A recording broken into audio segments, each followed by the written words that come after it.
We are going to do some pondering about the starting lineup and focus today on Jalen Suggs. After disappointing rookie season, what is there to bet on? Apparently there's a lot. Also still a lot to improve.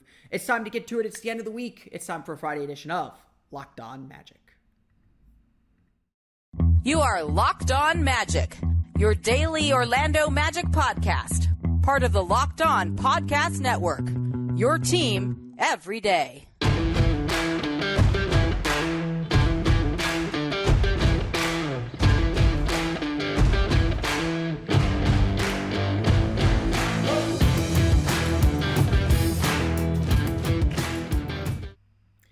And you are indeed Locked On Magic. Today is August 5th, 2022. My name is Philip Rossman-Reich. I'm the expert and site editor over at OrlandoMagicDaily.com. Of course, follow me on Twitter at PhilipRR_OMD.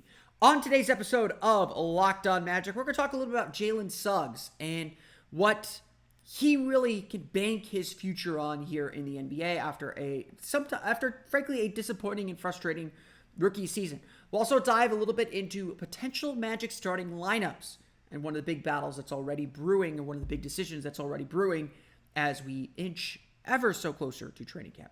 We'll get to all that coming up here in just a moment, but first we want to thank you again for making Locked On Magic part of your day every day, no matter when you listen to us, whether it's first thing in the morning, whether it's right when we upload. We truly appreciate you making Locked On Magic part of your day every day. Remember, there's a great Locked On podcast covering every single team in the NBA. Just search for Locked On and the team you're looking for. The Locked On Podcast Network. It's your team every day. I also know I'm coming out a little bit late here on this Friday, but I do want to remind you that you could still vote for the greatest shooter in Orlando Magic history over the next couple weeks, and we will start on the podcast with this next week as well.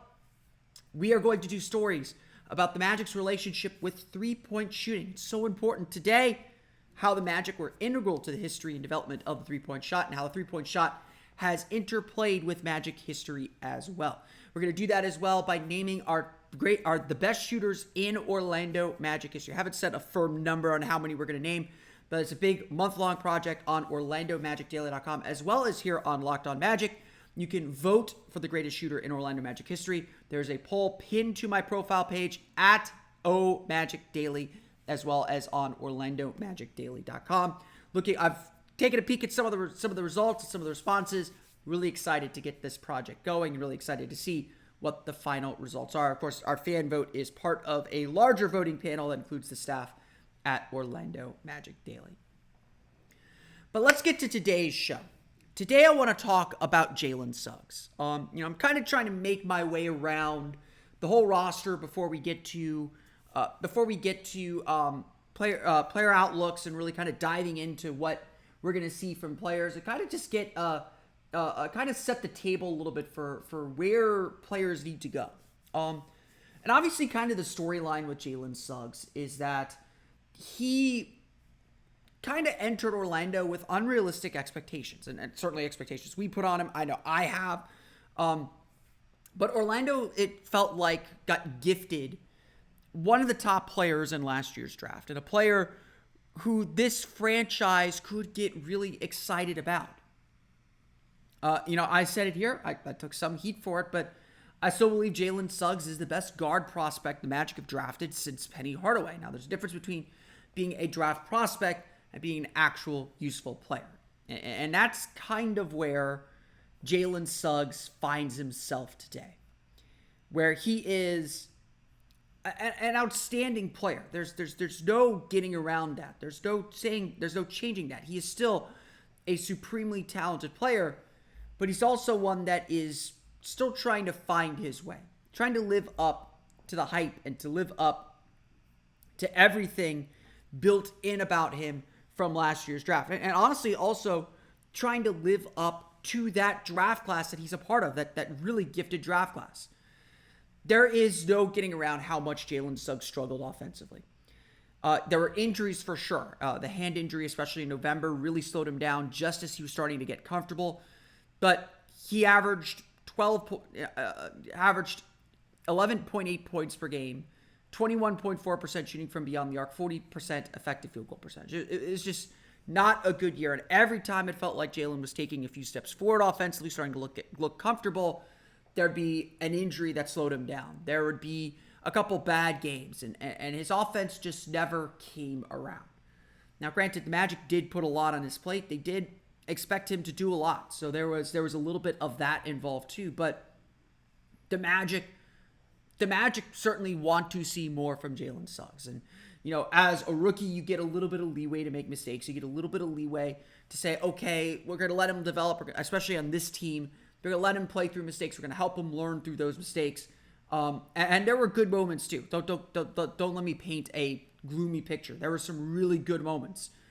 Had those really good plays against the Knicks. Had the big plays against the Bulls. He did do good things. There are plenty of flashes to still make you believe in. And that's the most important point to keep driving home is the Magic, or that's the most important point to drive home here is Suggs is too young to give up on. Do not give up on Jalen Suggs at all. We'll see what the offense does. Maybe we adjust down his potential. He's no longer a potential all-star, though. Again, second year, who knows? But he is far too young to give up on. And there's a big reason why. If you listen to Jeff Weltman, if you listen to John Hammond, if you listen to Jamal Mosley, when they speak about Jalen Suggs, they will all tell you that according to their internal metrics, Jalen Suggs was one of the best defensive players in the entire league. That is probably an overstatement. We don't have access to the Magic's internal metrics, obviously, but there is something to that, at least with data that I have access to and publicly available data. Jalen Suggs was a really good defender. And if there is something that Jalen Suggs can hang his hat on, it is on this defense, that he can be a disruptive defensive force. According to a lot of the catch-all defensive metrics, and again, note that the Magic were not a great defensive team, so they do not rate the Magic well, Suggs was really good. When Suggs was on the court, the Magic had a 107.6 defensive rating, 107.6 points per 100 possessions allowed. That's 4.5 points per 100 possessions better than the team's average. In fact, Suggs was the top rotation player in on-court defensive rating. Now, that doesn't necessarily mean it's all on Suggs. It means he is in lineups that are strong defensively, but you take him out, even throwing in Gary Harris, who's a good defender, you end up with a worse defense, a team that is worse defensively. Suggs was a positive defensive impactor. Additionally, defenders shot worse than expected against Suggs from every distance, according to NBA.com's tracking stats. Overall, opponents shot 43.5% when Suggs was the closest defender. The expected field goal percentage would be 45.9%. Within 10 feet, when Suggs was the closest defender, opponents shot 52.8% against 58.4% expected field goal percentage. And that goes on and on. And pick and rolls. The Magic gave up 0.76 points per possession when Suggs was defending the ball handler, according to NBA.com's tracking stats. Opponents shot just 35% on 176 possessions against Suggs in pick and rolls. Teams learned very quickly not to go pick and rolls. In fact, more advanced data shows just how good Suggs was at navigating screens. And you watch a lot of tape, you see how good he is at chasing things down and making plays in pick and rolls. He ranked in the top quarter in the league, according to Basketball Index, in ball screen navigation and off-ball chaser, according to their metrics. The number that they give is kind of hard to explain, so I'll just leave it at that. At the end of the day, when you look at Suggs, you look at a player who is a strong defender. He was rated among the best in the league in steals, best in the league in loose ball recovery rate. If there's a loose ball by him, he's going to get it. Creating bad passes that he could steal, creating loose balls that he could steal. He ranks highly in deflections. I believe he led the team in deflections last year. This is a guy that is active with his hands and active in passing lanes. He makes things happen defensively. This is not to say Suggs is a perfect defender quite yet. His individual defense, especially in isolation, when he was put in isolation, is still a bit suspect. The Magic really kind of used him. If you watch a lot of their tape, the Magic really kind of used him as a free safety in a lot of ways. I've kind of described that's how they use Jonathan Isaac a lot under Steve Clifford, but they kind of used him as a free safety in a lot of ways where he would guard a Matisse Thybulle, for instance, instead of a Tyrese Maxey, and just kind of roam around a little bit and kind of leave his man a little bit and be able to get into those passing lanes and create that havoc. And especially considering that we're expecting the Magic to do a lot more switching and have a lot more switching defenses, Suggs' ability to kind of blitz screens, Suggs' ability to chase down screens, Suggs' ability to kind of to move wherever he's needed is going to make him a really valuable defensive player. I put all these numbers out there just to say Suggs, there is a reason to still believe in Suggs. Even if Jalen Suggs becomes a smaller Marcus Smart, that is still a really valuable role player. Now, he obviously has to add the shooting element. He has to become a better shooter. He can't be shooting 20% from beyond the arc and survive in today's NBA. That's going to be something that he has to develop and has to improve on. And again, he is back on the court. There's been photos of him, and there's been video of him on his Instagram page, back on the court playing pickup basketball again after his ankle surgery this offseason. So it seems like he is at full go. This puts Suggs in a really good spot. And obviously Suggs has a lot to work on and a lot to improve on. But the Magic can bank on his defense. The Magic know what they will get from him defensively. And after a rookie season like this, that's really, really valuable. Now, what does that mean for his starting spot? That is one of the bigger questions facing the Magic this training camp. We're going to preview that question coming up here in just a moment. But first, a quick word from our pals at BetOnline. BetOnline.net is the fastest and easiest way to check in on all your betting needs. Find all your favorite sports and events at the #1 online source for odds, lines, and games. Find reviews and news of every league, including Major League Baseball, NFL, NBA, NHL, combat sports, esports, and even golf. I know that they have the over-unders posted for Paolo Banchero's rookie season. Last I checked, it was 17.5 or 18.5 points per game and about 8.5 rebounds per game. You can bet your over-unders there. They'll have win totals up soon as well. BetOnline continues to be the top online resource for all your sports wagering information, from live in-game betting, scores, and podcasts. They have you covered. Head to BetOnline today or use your mobile device to learn more about the action happening today. BetOnline, where the game starts. So, obviously the Orlando Magic have a super young team, and I think that there is, I think the team, I wouldn't call it like an identity crisis, but I think the team is going to be really debating over the first half of the season especially what their goals ultimately are. Now, obviously, I know I've sat here in this chair and said it this, and phrased the goals for the season this way. This season is not necessarily about the win total. It is about wins and losses. I want to make that distinction. But it is not about the win total. It is not about making the play-in tournament yet. It's not about making the playoffs quite yet. It's not about reaching some arbitrary win number. But it is about winning more. And it is about learning how to win more. And so the question that the Magic will face, honestly, I think for much of the season, is how do we define this goal? Like, how do we hit this goal? What is the best way to develop the young players on our roster, but also to teach them that winning is important, that winning matters? And it's going to be a difficult balance. And obviously injuries will be thrown into the mix too, so it won't just be that. But this is going to be a fascinating season to watch how the Magic manage things. Now, last year, the Magic had one of the best starting lineups in the entire league, or at least for the first half of the season.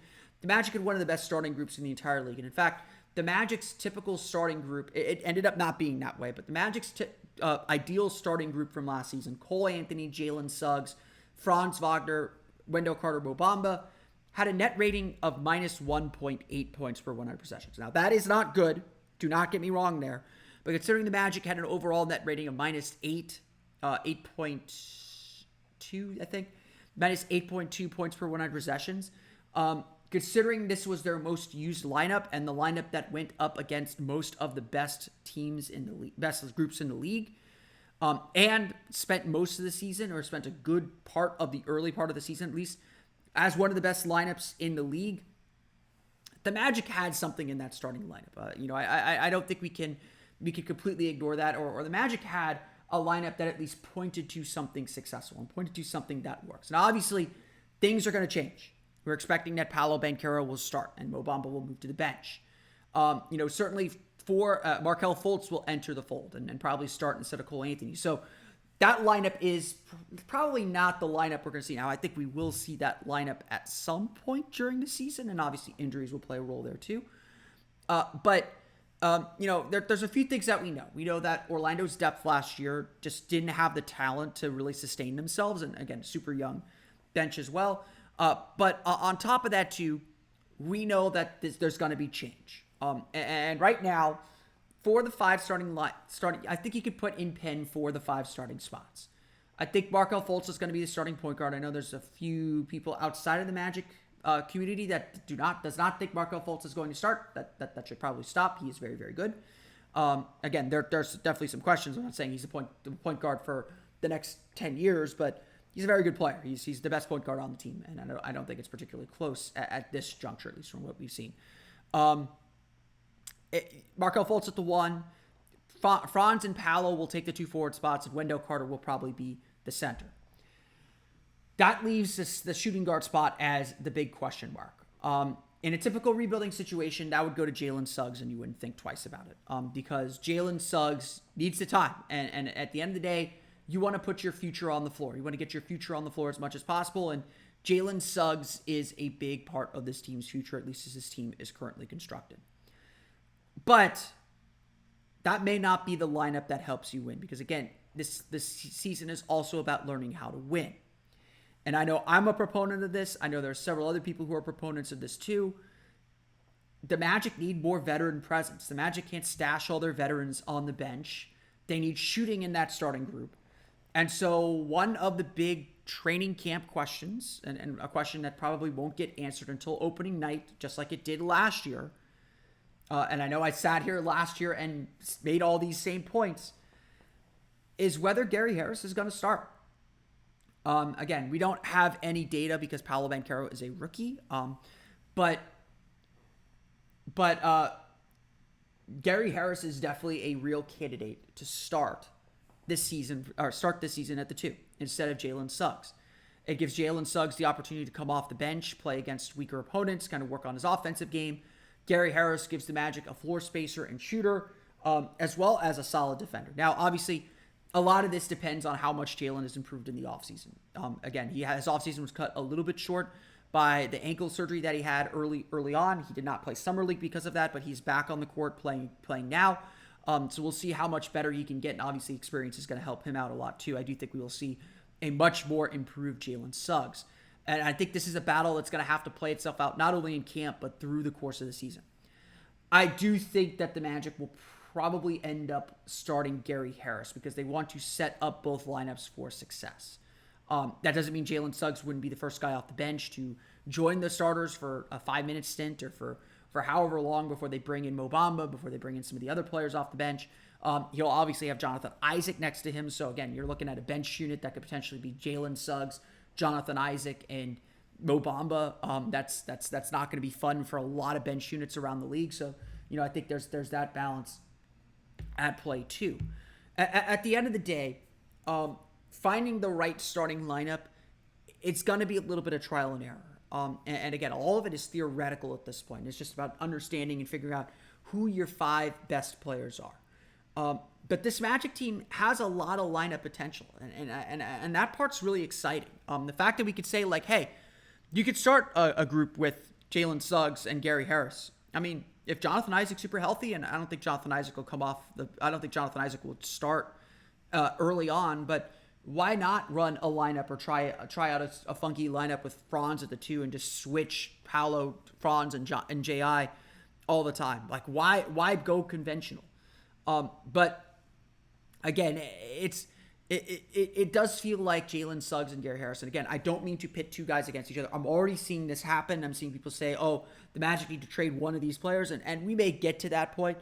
But the last thing we should be doing at this point is pitting players against each other. Yes, there are spots in the rotation, spots on the roster that require competition, but it's not either or, it's both and. And that's really, really important to note too. The Magic have a ton of weapons. The Magic have a ton of things they can try. And I think that's what's really exciting about the lineup potential for this roster. is there are a lot of players that I really want to see play, and I think the Magic should be at least nominally comfortable playing at this point. But it's figuring out the right combinations to help them win and succeed and putting everyone in positions to succeed. And obviously last year, I don't think the Magic were able to do that as much because of injuries, because of just the lack of depth on the roster, and because of a whole bunch of other factors. Obviously, there's a lot still to work, and I didn't even mention Chuma Okeke, who could easily be in that mix too. Again, there are options on this team, but when you get back to the shooting guard position, when you get back to looking at what the Magic have at the 2 guard, they've got choices. They've got decisions to make. And obviously Jalen is someone the Magic are heavily invested in. The Magic invested a big-time draft pick in him. And again, whether he pans out or not, it was still the right pick with all the information they had at the time. There's no... I mean, y'all know how I feel. I feel like you have to evaluate drafts with the information you have at the time. Suggs was really good. I think people would have looked at Magic sideways, as good as Giddey has been. And Josh Giddey had a better rookie year than Jalen Suggs, but I think people would have looked sideways at the Magic for taking Giddey over Suggs. But then again, you're justified in the end by the results of how the player turns out. I'm excited to see what Jalen Suggs does this year. I think that by the end of the season, he should push his way into the starting lineup. But obviously, there's a long way to go and a lot of speculation, a lot of thinking that has to be done. I want to preview a little bit about our shooting project that's coming up, and we'll start that on the podcast next week a little bit. I want to preview that a little bit and what went behind that coming up here after I pause for the ad read on the audio podcast. So it being August, there's not a lot going on. We're on our summer schedule 3 times a week now, unless something happens. We're waiting for the schedule to come out. The Advent Health training facility, actually, I think is set to open Monday to the public. I may even slide down there and check it out because I'm very eager to see it as well. But we know that the Magic will be practicing in the Advent Health training facility and the new practice facility come training camp. I do actually have that confirmed. So the Magic are set to move into their new building. It's very, very exciting. It looks very, very nice, and I'm excited to see what it looks like too. But it's August. We're in the dog days. You're probably seeing on other Locked On podcasts or doing other history projects. I know our friends at Locked On Heat are rewatching the 2006 NBA Finals.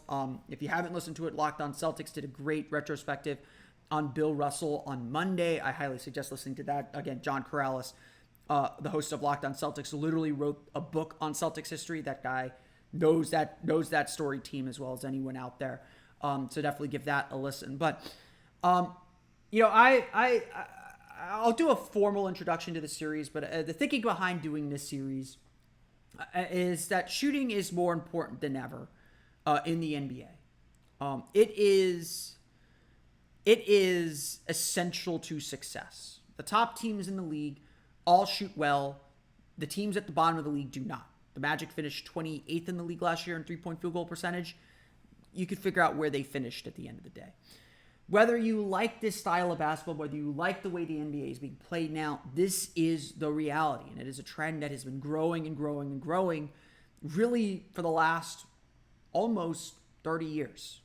The NBA introduced three-point shot in the 1979-1980 season, and nobody really used it for that first decade, almost decade and a half. And then suddenly there was an explosion of three-point shooting. I detail this a little bit in the post that's up on OrlandoMagicDaily.com right now. We'll go over it on a show next week, talk about the early days of the Orlando Magic's relationship with three-point shooting. But obviously how important shooting is, we talk about it so much. It felt like this was a good time to kind of take a step back and think about and talk about who the best shooters in Magic history are and what the Magic's relationship is to the three-point shot. The Magic, as I argue all the time, are essential to the story of the three-pointer. They are an essential player in the development of the three-point shot as a weapon, as the weapon of choice in the league. Whether it was Dennis Scott, who kind of invented the pull-up jumper, the pull-up three-pointer in transition, the Puget. When he convinced Bobby Cremins, like, hey, this is a good shot for me. Let me spot up for three in transition instead of going to the basket. That changed the game. And Dennis Scott helped really reshape the Magic's offense even in those early years. The 1995 Orlando Magic team was kind of a breakthrough with, three three-point shooters surrounding Shaquille O'Neal and Penny Hardaway, Nick Anderson, and Dennis Scott, and then eventually Horace Grant also extending out to about 15 to 18 feet. They began to toy with spacing, but, really give credit to the 1995 Houston Rockets. They led the league in three-point attempts per game the year that they won the title in 1995. It was an essential aspect of their game, and they won game one because they could hit threes in a way that no other team in the league could. Not because of anything else that happened in game one of the 1995 NBA Finals. We still don't like you, Kenny Smith, sorry. The 2009 Orlando Magic were a team that showed the rest of the league how potent the three-point shot could be. In a league that still said shooting teams cannot win in the playoffs, the Orlando Magic proved them wrong by making the finals, by forcing the Lakers into being a three-point shooting team as well, and opening the floodgates to this new wave of analytics and ideas about what efficient three-point shots were. Like I said, the story of the Orlando Magic is essential to the story of the three-pointer. It is a critical part of the story. And again, like I would say, there's a direct line from the 7 seconds or less Phoenix Suns that use three-pointers in a fascinating new way to the Orlando Magic, to the Golden State Warriors, and to the way the modern NBA game is played. In a lot of ways, the way the league is played today does not exist with the experimenting that the Magic did, as conservative as the Magic's coaching was, and Matt Guokas and Brian Hill in the early years, and as aggressive and progressive as the coaching was with Stan Van Gundy. The NBA does not develop the way it does without the success that the Orlando Magic had from beyond the arc. And that's why I think at this juncture and with the downtime that we have before the season, it's a good time to examine and really celebrate this history the Magic have with the three-pointer. And so we're going to name the best shooters in Orlando Magic history on OrlandoMagicDaily.com, as well as tell stories like the ones I just hinted at today, tell stories about the Magic and their relationship with the three-point shot.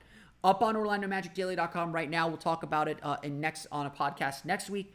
I tell the story about what the league looked like when the Orlando Magic entered the league and how the Magic were one of the teams that helped really change the league and help them embrace the three-point shot. We're really excited about this series. We have a whole staff at OrlandoMagicDaily.com submitting their lists for the top 10.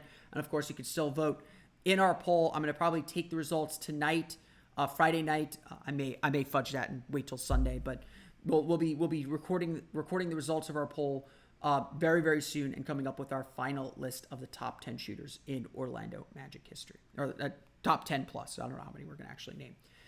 But that's going to do it for me today. I want to thank you all again for listening to today's episode of Locked On Magic. I apologize for coming out a little bit late here on a Friday, but we want to thank you again for listening to today's show. You can, of course, follow me on Twitter at PhilipRR_MD. Subscribe to the podcast on Apple Podcasts, Stitcher, TuneIn, Himalaya, Google Play, Spotify, Odyssey, and all the fun places to download podcasts to your podcast-enabled listening device. For the latest on the Orlando Magic, be sure to check out OrlandoMagicDaily.com.